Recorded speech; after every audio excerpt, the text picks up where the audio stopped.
Education with Delhi में आप सभी का स्वागत है। आज हम लोग पढ़ेंगे कॉम्प्लेक्स नंबर, जो कि आपके क्लास 11 का भी एक पार्ट है और आप डिप्लोमा में भी आप पढ़ते हैं कि कॉम्प्लेक्स नंबर नाम का एक चैप्टर होता है।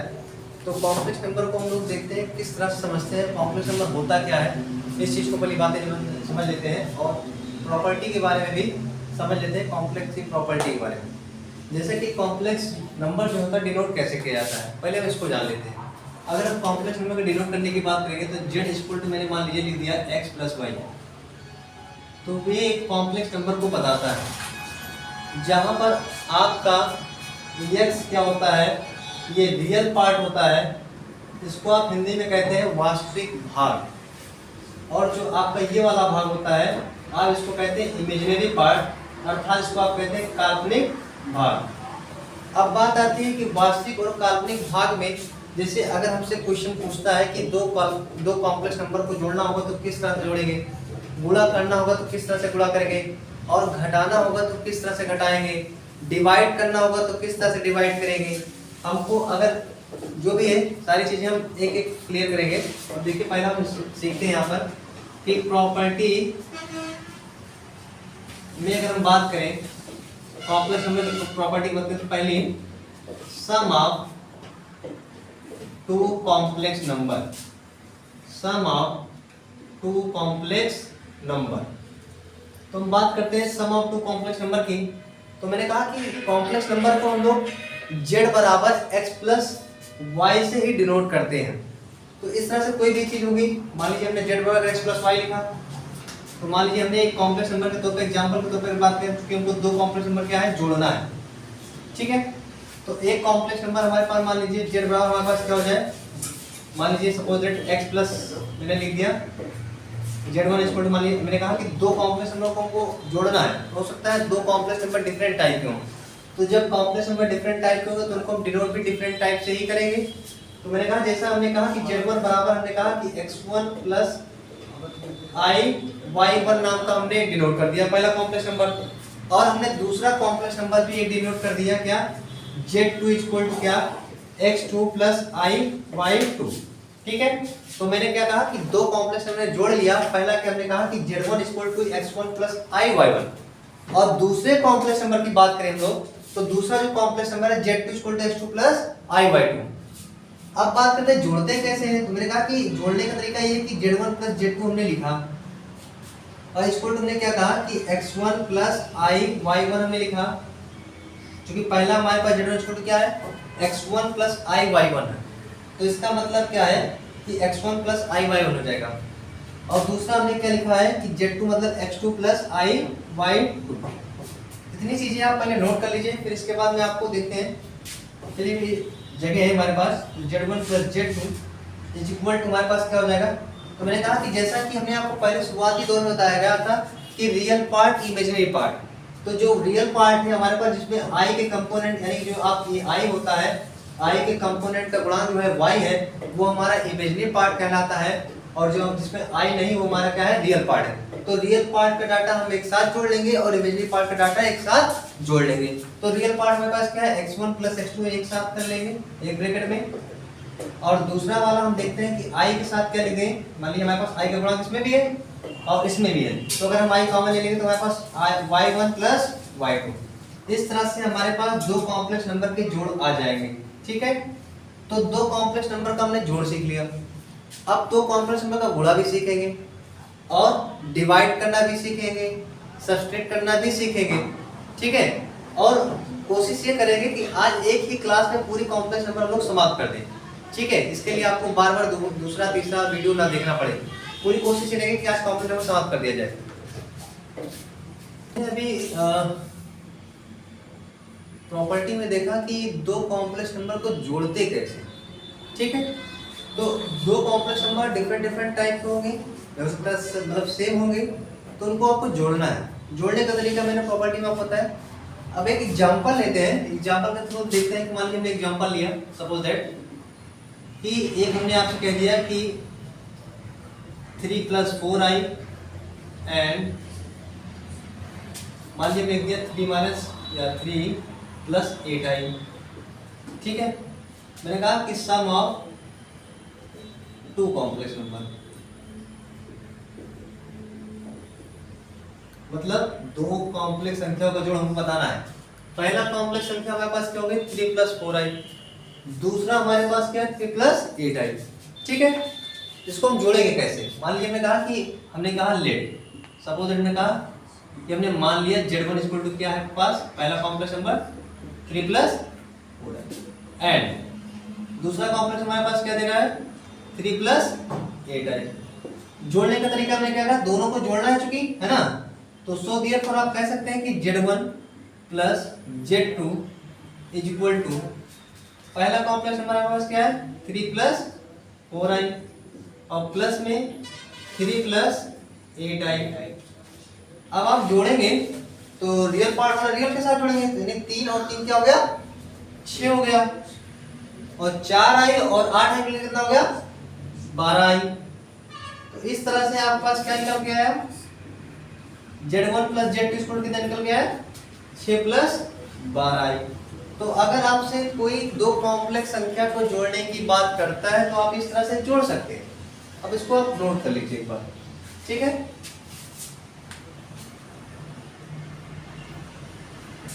इस तरह से अगर आपने नोट कर लिया हो तो मैं दो कॉम्प्लेक्स नंबर को आपको घटाना होगा तो कैसे घटाएंगे, और गुणा करना होगा तो कैसे गुणा करेंगे, ये चीजें आप जान लीजिए। अब अगला आता है कि दो कॉम्प्लेक्स संख्या को घटाएंगे कैसे, ठीक है। तो मान लीजिए आपसे कहता है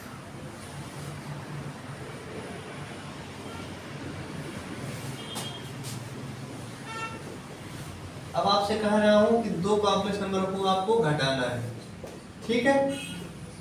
तो दो कॉम्प्लेक्स नंबर को कैसे घटाएंगे, प्रॉपर्टी सेकंड होगी। मान लीजिए आपने कहा कि z1 = हमने लिख दिया क्या x1 + i y1 लिख दिया हमने, ठीक है।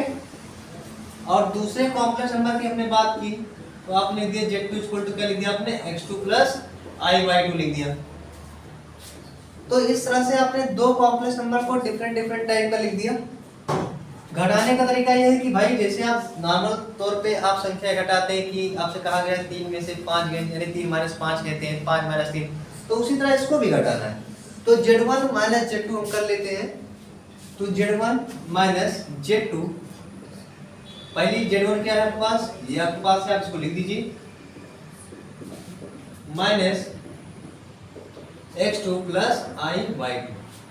अब जैसा कि मैंने बताया था कि रियल पार्ट वाला रियल पार्ट के साथ मतलब साथ जुड़ जाएगा और इमेजिनरी पार्ट वाला इमेजिनरी पार्ट के साथ जुड़ जाएगा। तो रियल पार्ट हमारे पास क्या x1 है, पहले तो आप देख सकते हैं कि इसको घटाना है, क्योंकि आप देख सकते हैं ब्रैकेट हटाइए पहले आप, तो minus plus minus minus plus minus, इस तरह से आप देखिए कि ये इसके साथ हो जाएगा तो x1 - x2 हो जाएगा। अगर हम लोग i कॉमन ले लें तो हमारे पास y1 - y2 आ जाएगा। इस तरह से हमारे पास जो z1 - z2 आएगा, क्या आएगा रिजल्ट हमारे पास निकल के आएगा क्या कि x1 में से x2 को घटा देंगे, और जब आप भाई चूंकि i कॉमन ले लेंगे तो y1 - y2 हो जाएगा, ठीक है। ये हो गई हमारी सेकंड प्रॉपर्टी। कभी कभी कोई पूछ लेता है आपसे कि दो कॉम्प्लेक्स नंबर को इक्वल कैसे करना है, अर्थात आपसे पहले इसको नोट कर लीजिए।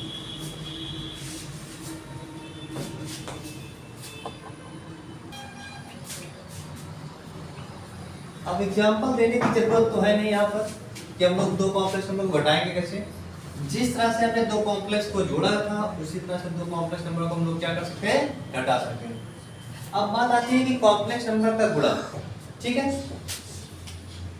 अब तीसरी प्रॉपर्टी हो जाएगी कि multiple of two complex number, ठीक है। तो आप कह सकते हैं कि दो कॉम्प्लेक्स नंबर का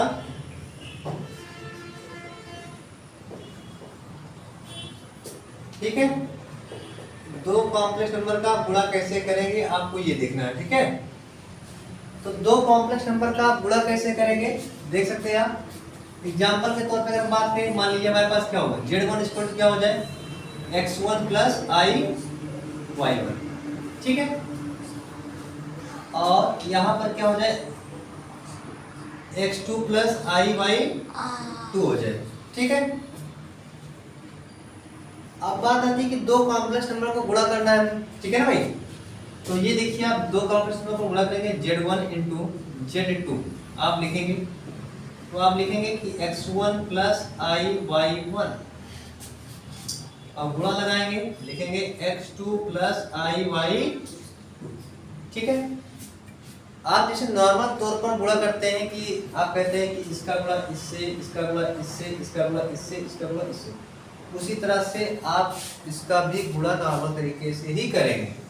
अर्थात आप कहेंगे x1 का गुणा आप इससे करेंगे तो x1 x2 आ जाएगा, इसका गुणा आप इससे करेंगे तो आपके पास क्या हो जाएगा I x1 y2 आ जाएगा, इसका गुणा आप इससे करेंगे तो I y1 x2 हो जाएगा, इसका गुणा जब आप इससे करेंगे तो I स्क्वायर y1 और y2 हो जाएगा। ठीक है, अब बात आती है कि चीजें जो I स्क्वायर है उसको क्या लिखेंगे।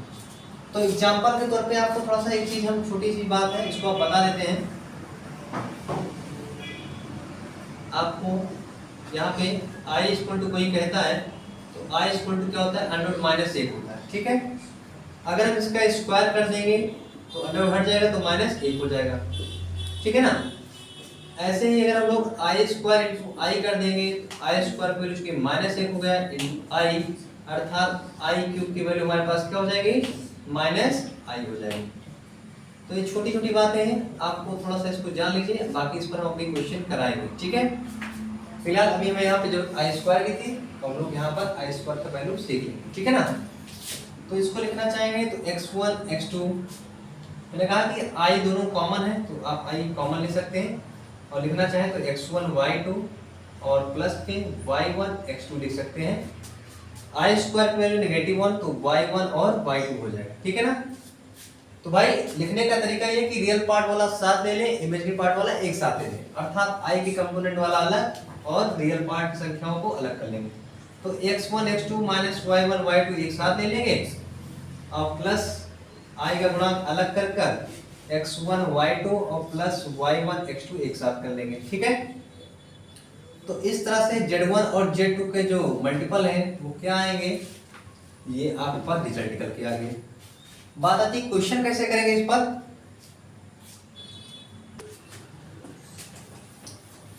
अब अगला देखते हैं कि मान लीजिए अपने एग्जांपल के तौर पे हमको दो कॉम्प्लेक्स नंबर का गुणा कराना होगा तो कैसे कराएंगे। ठीक है ना, एग्जांपल भी एक देख लेते हैं इसका।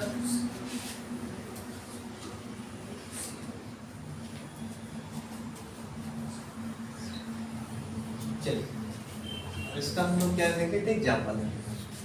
एग्जांपल की बात करेंगे कि हमसे कहा गया कि 3 + 4i और मान लीजिए मैंने लिख दिया कि 3 - 4i।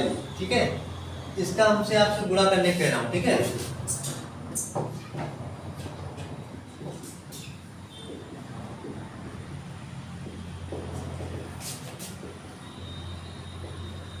ठीक है ना, मैंने कहा कि दो कॉम्प्लेक्स नंबर का आपको गुणा करना है। मान लीजिए हमने कहा कि इसको मान लेते लेट Z1 इक्वल टू हमने कहा लिख दिया 3 + 4i लिख दिया, और Z2 इक्वल टू मैंने लिख दिया, क्या लिख दिया भाई 3 - 4 है। इस तरह से हमको गुणा भी कराना है तो Z1 गुणे Z2 अर्थात Z1 × Z2 लिख सकते हो, कोई दिक्कत नहीं, बात हुई। तो 3 + 4i और 3 - 4 है। आप वैसे देखते हैं कि गुणा कराते हैं तो आप देखना चाहें तो इसका गुणा इससे कर सकते हैं। वैसे तो आप देख सकते हैं कि a - b और a + b का ये फार्मूला दिख रहा है, तो आप a² - b² भी कह सकते हैं। तो इसको 3 का स्क्वायर माइनस 4i का स्क्वायर भी कह सकते हैं। तो 3 × 3 = 9 हो जाएगा, 4 × 4 = 16 हो जाएगा और i² हो जाएगा।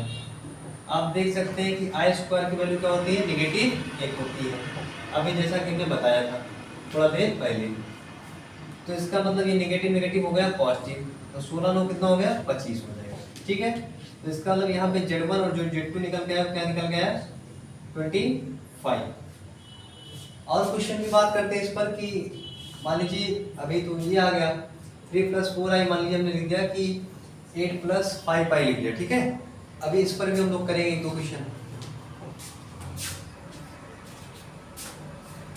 अब मान लीजिए लिख दिया कि 3 + 4i, मान ले हम लिखते हैं कि 8 माइनस, चलिए 5 आई देते हैं, ठीक है, कोई दिक्कत नहीं।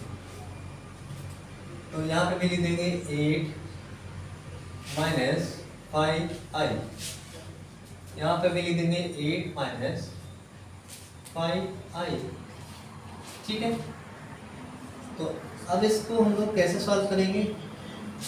वही पुराना काम, क्या करते हैं, 3 8 24 या 3 8 24, 3 माइनस 50, 3 माइनस यहाँ पे देखो प्लस माइनस माइनस हो गया, और 3 5 50, 4 8 32, और 4 5 20, और प्लस माइनस माइनस, और आई की पावर कितना हो जाएगा, 2 हो जाएगा, ठीक है। इस तरह से हमारे पास 24 माइनस 15 प्लस 32 मिलकर कितना हो गया? आप जानते हैं कि 27 5 17 5 22 होता है, 32 होता है, तो प्लस 70i। बड़ी संख्या कौन सी है? 32 है, उसका साइन क्या है, पॉजिटिव है, वही लगेगा। आई स्क्वायर की वैल्यू नेगेटिव एक होती है, तो नेगेटिव नेगेटिव क्या हो जाएगा, पॉजिटिव।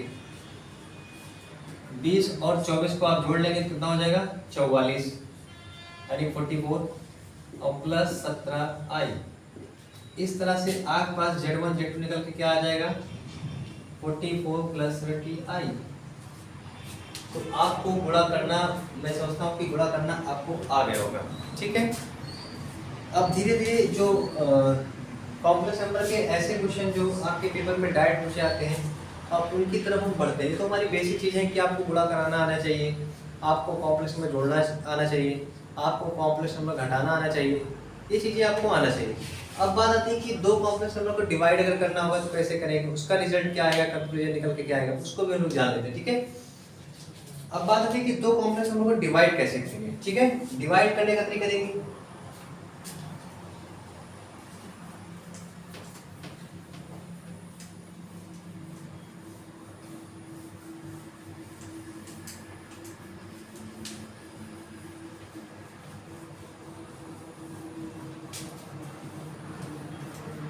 चलिए अब हम लेते हैं कि divide of two complex number, ठीक है भाई। तो divide of two complex number मतलब आप देख सकते हैं कि divide of two complex number,